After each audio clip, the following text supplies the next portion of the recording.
제가 요즘 계속 강조하는 게 뭐냐면 서울의 분양가가 올라가고 계속해서 분양 완판이 되고 계속해서 다음에 분양하는 것들이 분양가가 올려서 나온단 말이야. 그러면 분양가와 그 구축의 갭이 자꾸 벌어져. 지금은 예를 들어서 한 11억 정도, 한 11억 정도 분양가가 분양가가 한 10억 5천 정도. 근데 구축이 한 10억 5천이야. 8억 5천이야. 그런데 이게 자꾸 새 아파트가 프리미엄이 붙고 다시 또 올라가 버리면 이 구축의 가격을 또 올려붙일 수 있다니까. 제가 보기엔 불안한 여지가 좀 있어. 지금 정부는 조심해야 돼. 그런데다가 지금 금리는 다 올렸잖아. 그리고 금리도 떨어지고 있어 지금. 금리를 올릴 수가 없다고. 그리고 금리는 어떻게 보면 금리도 채권 시장도 수요와 공급에 의해서 움직이는 거라고. 그렇잖아요. 돈은 은행에 많이 써놨는데 기업들이 경기가 안 좋으니까 돈을 못 빌려가. 그러면 은행은 어떻게 되겠어? 금리를 내려서 일반 대출, 주택담보대출을 해야 되겠지. 그죠? 그러다 보면 금리가 내려간다고. 요즘이 그런 현상 같아.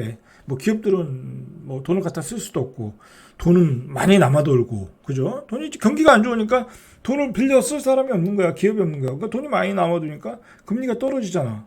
그죠? 그런데다가 주식시장은 또 올라오고 있고, 거기다가 제가 걱정하는 게 삼성전자가 예를 들어 한 8만 원을 간다. 지금 한 7만 1천 원 정도인데, 그러면은 일반인들이 삼성전자에 많이 물렸거든. 그러면 이제 본전 측이나 익절을 하고 나오면 시중에 또 유동성이 풍부해지는 거야. 그럼 그 돈이 어디로 가겠냐고. 부동산으로 가겠지. 그죠? 자, 그런 점에서 올 하반기 내년까지는 부동산 시장이 조금 불안해 보인다. 저는 그렇게 생각이 들어요. 뭐 결국은 뭐 지금은 어떤 경기 침체의 어떤 선상에 있지만은 잔파동이라는 건 충분히 있을 수 있는 거거든요.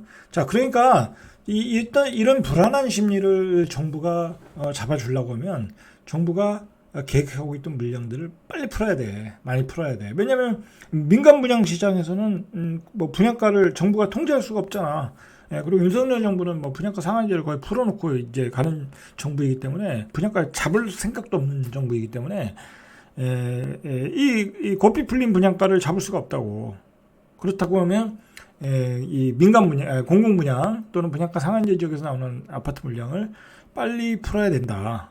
풀어야 된다. 그리고 사전 청약만 풀어야 되는 게 아니라 본 청약을 서둘러야 된다. 왜냐 사전 청약 물량은 미비해. 그렇잖아요. 사전 청약 물량은 원래 잡아놓은 것도 미비하고 지금 속도도 느리단 말이야. 그러니까 본 청약이 나와야 된다. 일반 사람들은 본 청약이 어떻게 나오는지 잘 모르니까 심리적으로 급해지니까 자꾸 또 사러 간다고. 그러다 보면 이게 집값이 또 급등할 수 있다고. 자, 그래서 빨리 이 분양을 해야 된다. 아니면 정부 입장에서 계속 홍보를 하든지, 그죠? 본 청약이 이제 뭐 이제 분양 물량들이 많이 쌓여있다. 그런 국토부 장관의 언론 플레이, 그런 것도 좀 중요하다고 보거든요.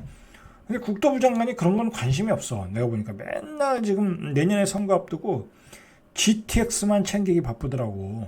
집값 올리기에만 급급한 거야, 이 양반이. 그러면 안 된다.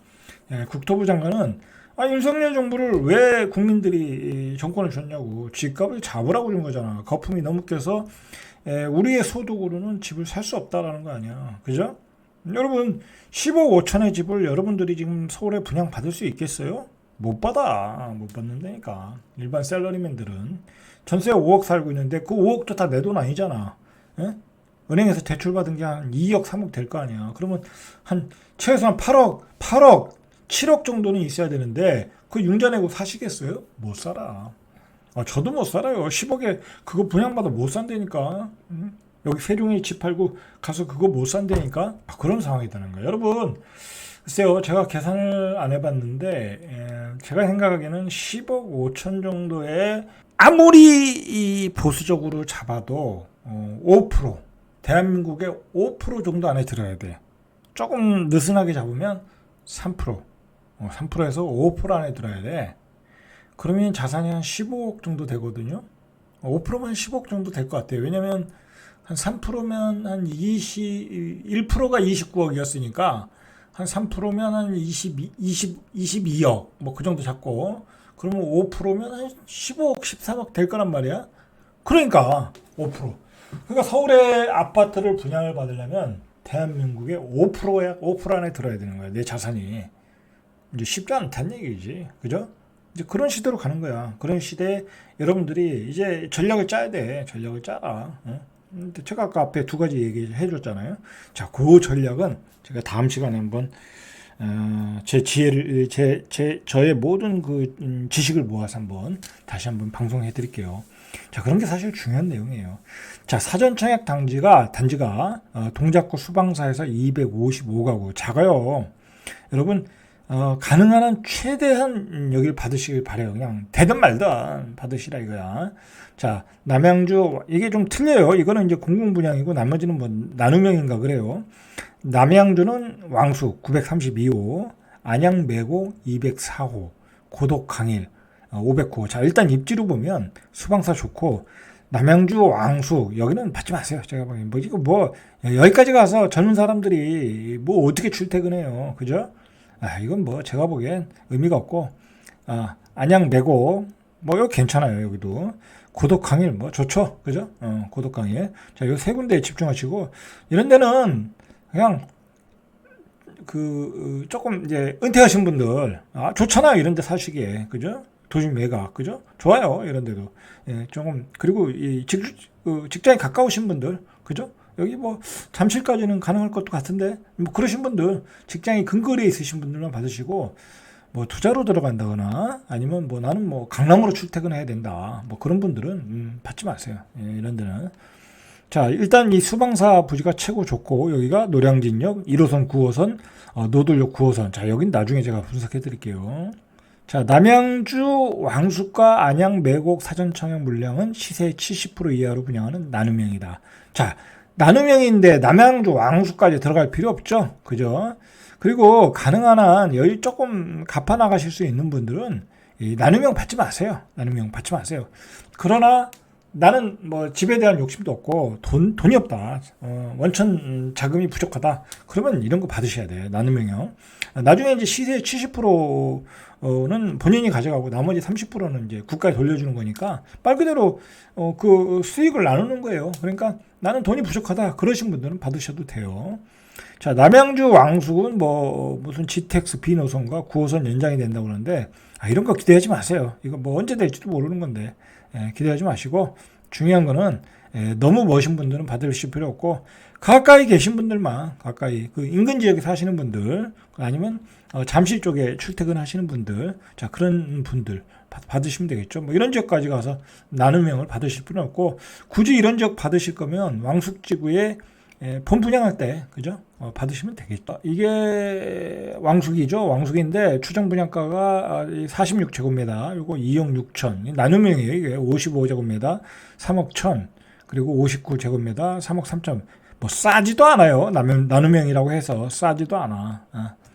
자, 안양 매곡은 안양 종합운동장과 가까우며 월판산 안양 운동장 여기 예정돼 있다. 좋죠. 월판선은 지금 공사 중이니까 매력이 있어요. 여기는 입지가 좋은 거예요. 그러니까 왜냐면 판교 출퇴근이 가능하잖아. 그죠?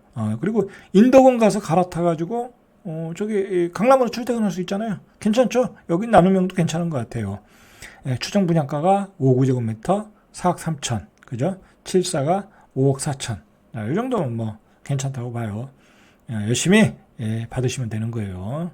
자, 이 나눔형은 아까도 말했듯이 시세 차익의 70%를 LH에 반납하시는 거예요. 그리고 돈이 없어도 살 수 있어요. 모기지 최대 5억 원 한도에서 분양가의 80%를 최장 40년 동안 고정금리 좋죠. 조건이 좋아요. 그러니까 한 20%만 있으면 모기지 장기 모기지로 사셔가지고 뭐 나중에 팔고 나오면 자산이 될 수 있겠죠. 그죠? 그러니까 돈이 없다고 뭐 나는 못 받는다 전혀 그렇지 않아요. 돈이 없어도 다 받으실 수 있어요. 자, 대한민국이 이렇게 좋아요. 대한민국이 이렇게 어떤 그 주거에 대한 어떤 여러 가지 대출 제도 좋은 점이 많아요. 그죠? 그리고 이 나눔형은 전체 물량 중 80%가 특별 공급이다. 그리고 청년 15%, 신혼부부 40%, 생애 최초 25%. 그러니까 젊은이들한테 배정하는 물량이 많잖아요. 그러니까 젊은 분들은 돈이 없잖아요. 그죠? 뭐 집에서 도와줄 수 있는 사람이 없잖아요. 그러니까 이런 나눔형을 사가지고 분양 받으셔서 나중에 파시고 나중에 다시 다른 아파트 분양 받으시면 되죠. 그죠? 일종의 이제 다른 아파트로 가는 어떤 그 지렛대 역할을 하신다고 생각하셔가지고 받으시면 뭐 도움이 될 것 같네요. 자, 그 다음에 이제 고덕 강일인데 590호 정도 나오고 여기는 뭐 조그만 거네요. 이게 근데 너무 조그매. 49제곱미터면 한 20평이잖아요. 이거 신혼부부가 살기도 너무 적어. 제가 요즘 집을 보면 신혼부부들도 요즘 뭐 많잖아요. 가구도 전자제품이 얼마나 많아. TV도 어마어마하게 큰 거 쓰고 그리고 애들 장난감도 많고 적더라고요. 이건 좀 적긴 한데 뭐 두 분이 사시는 분들 뭐 요즘 애도 안 낳고 살잖아요. 그죠? 그런 분들 그냥 받으시면 되겠죠. 자, 이거 나눔형이니까 3억 1천만 원이면 싼 거잖아요. 받으시면 돼요. 자, 요 다음에 성동 구치소 부지에 한 320호가 나오긴 했는데 이거는 다음으로 미뤄졌다고 그래요. 여기도 다음에 이제 핫플레이스. 자, 그 다음에 면목 행정타운도 다음으로 미뤄졌고. 자, 청약일을 보니까 본 청약은 수방사가 내년 9월. 그러니까 요번에 이제 6월 달에 사전 청약하고 본 청약은 내년 9월로 가장 빠르다는 거예요. 고덕 강일도 2026년 8월. 이건 너무 멀다. 그죠? 이건 너무 멀죠. 그죠? 그 남양주 왕숙은 본 청약이 27년이야. 이게 뭔 의미가 있냐고. 그러니까 그냥 받아만 놓는 거지. 받아 놓고 이제 다른 청약해서 당첨되면 안 가셔도 되니까 받아 놓으시면 되는데 이건 의미가 없어요. 사실 받아도 내가 여기 들어가 살지 안 살지도 몰라. 이때 내가 대한민국에 있을지 없을지도 모르잖아. 그죠? 그러니까 별 의미가 없어요. 자, 오늘은 여기까지 이상 절대값TV의 명품 PD 한 PD였습니다.